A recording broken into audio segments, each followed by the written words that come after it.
Good afternoon, everyone. Southern Hemisphere cold. Also comets in the skies, bad omen. Chinese legends. Looking at the Japanese rice crop, gone. Floods in the Middle East, floods in Africa, floods in the deserts, floods across Europe. And what's it going to do for our food pricing is really the question. Let's take a look at it.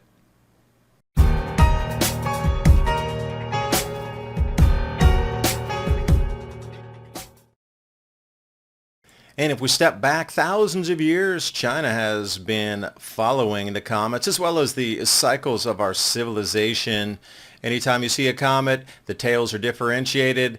Anyway, bad omen when these cruise through our skies. There must be a correlation that they've seen. See 2023 A3 Tsushinshan Atlas coming in. Should be able to see this with your naked eye at the end of the month, but we'll see how it is. It's just crossing perihelion closest to the sun, and as it swings back around, we should be able to view it here in the Northern Hemisphere on its outbound journey.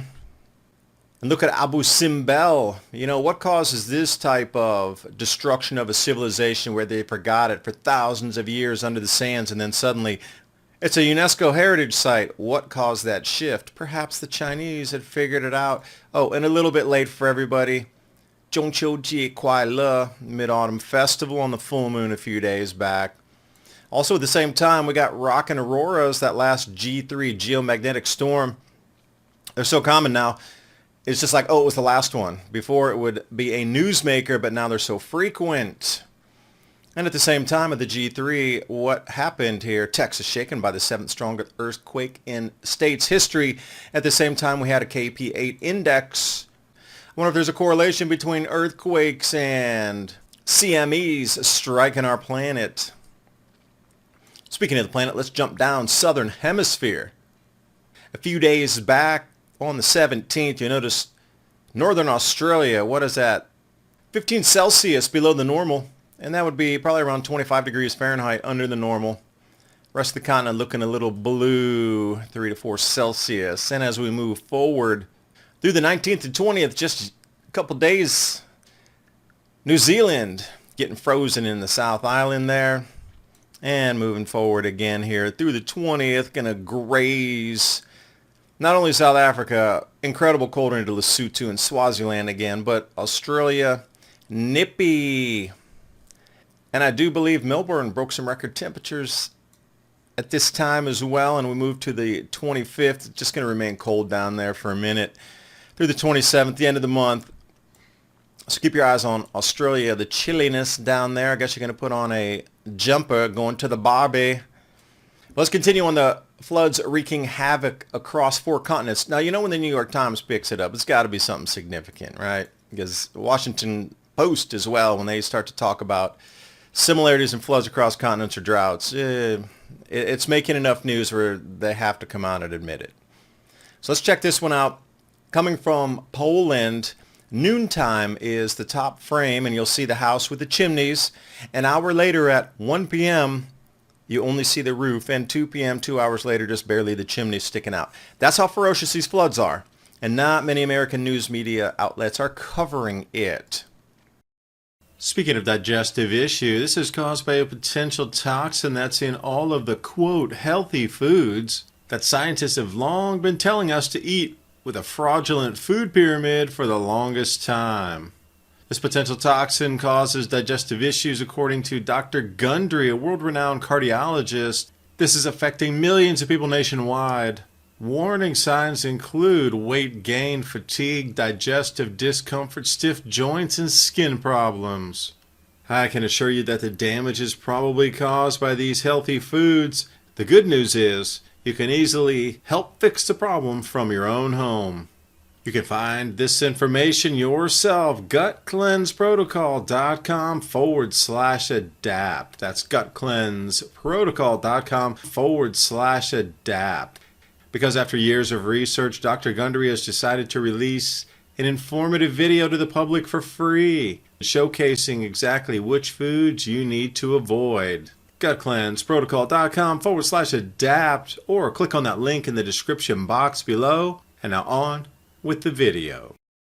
Well, what's about to get covered is Budapest. Although they're trying to do an enormous amount of flood control, there was maybe a miscalculation on the flow from the melt-off of the 10-foot record snowstorms that is going to be pushing into the Danube as well. They were only measuring river gauges from the floods upstream. They just didn't calculate the runoff flow from the melt of the snowstorm, not just the metacane. We'll see if their flood defenses are tall enough. Interesting images coming out of floods already, and you can see the height. I mean, those fields will be underwater shortly here. They've required mandatory evacuations, closed an enormous amount of roads. I mean, border crossings closed. Just a huge amount of rerouting of, well, the capital because of the floods. And we can see what it looks like in the countryside. Again, i.e. where the crops are being grown. This is a similarity across these European nations. I did a full in-depth analysis about the crop yield losses. And also because I get more in-depth, I'm moving over to Rumble quite a bit more on the uncensored content. Join me on Rumble. Join me on BitChute, the Adapt 2030 channel. Those links are in the description box below the video. And also as backup channels. But we're going to put a lot of things we can't put here on YouTube over there. Which leaves the world in a conundrum because we now understand that crop yields across the planet are going to dip significantly this year. So, news media is coming out clean. A, we got comets. B, we got cycles returning. C, we got problems on every continent, especially the ones that grow food.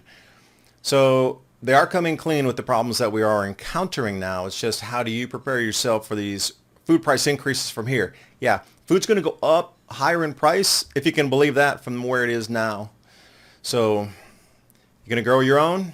That's a good possibility. How about your communities? Are you talking with people around there to maybe get ready to get some community gardens going? Because as this progresses through the end of the year here, you're going to have to know people around your community to, I don't know, survive through this and prosper through it. Is more, this is not survive, it's prosper through it.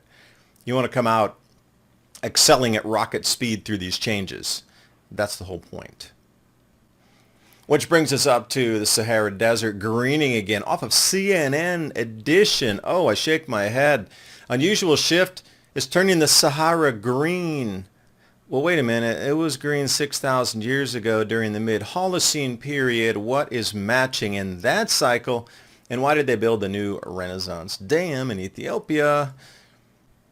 And Libya, floods, intense rains. Libya is going to be a new growing zone as well. There's already proof of concept of tapping that Nubian sandstone aquifer. Now we got above groundwater rainfall. These massive floods are ripping the desert infrastructure apart time and time again.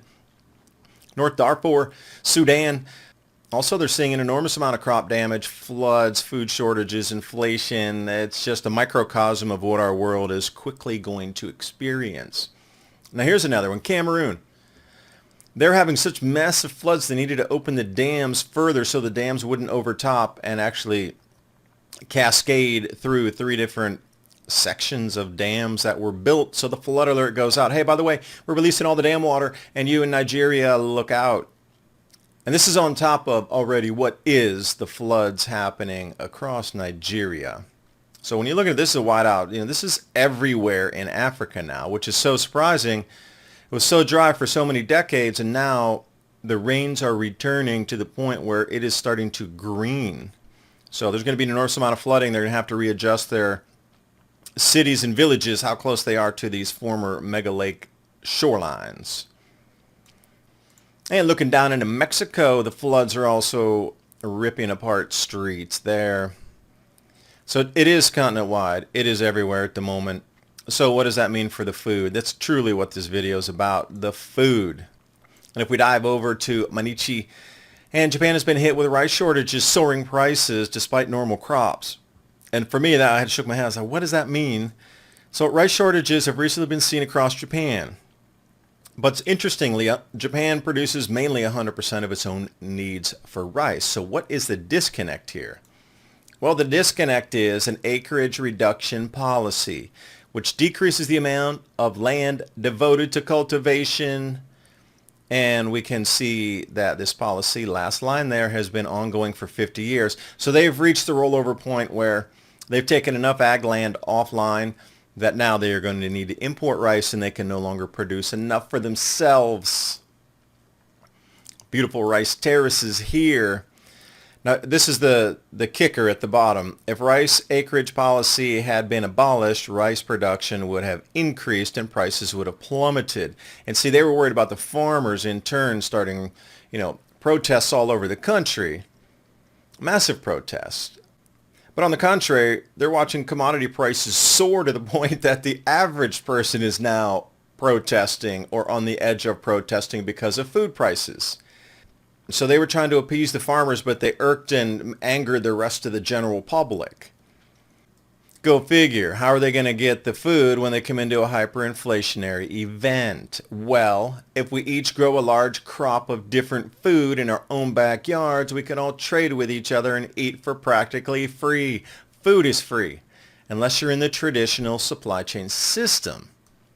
And Marjorie Wildcraft talks about this in a free webinar, by the way. I mentioned, if you're going to grow some of your own food, raise some of your own protein. So about an hour and a half. She'll give you some great tips on growing food and getting ready for composting, raised beds, all these types of different things. Absolutely free. That link's in the description box below. Again, know your local farmers. Know where your food's coming from. A lot of places are starting to let the herds loose now to bring them to market because they've gone through the summer. The birthing season in the beginning in the spring, they hold off while the mothers raise their young. And now we're coming to that end of the year time, hunting season starting.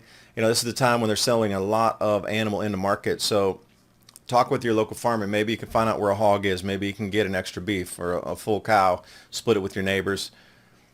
Something like that. You're going to have to start thinking outside of traditional supply chains, not in the future, like immediately, and yesterday is probably too late. And that's no BS assessment. You're going to really start to need to get your own food under your own supply chain in your local communities so those farmers know you when you go up, you're in the line. Because when push comes to shove, there's going to be hundreds of people behind you that I never saw you before, get off the property. That if they've seen you before and go, hey man, how you doing? You second, third beef you bought from us, come on in. It's going to be like that. There will be a packing order for food, and hopefully you're in that. I wish you the best in your preparations. Thanks for watching. Please share with your friends and family. Hit that for the algorithm boost. I'll see you next video. Bye for now.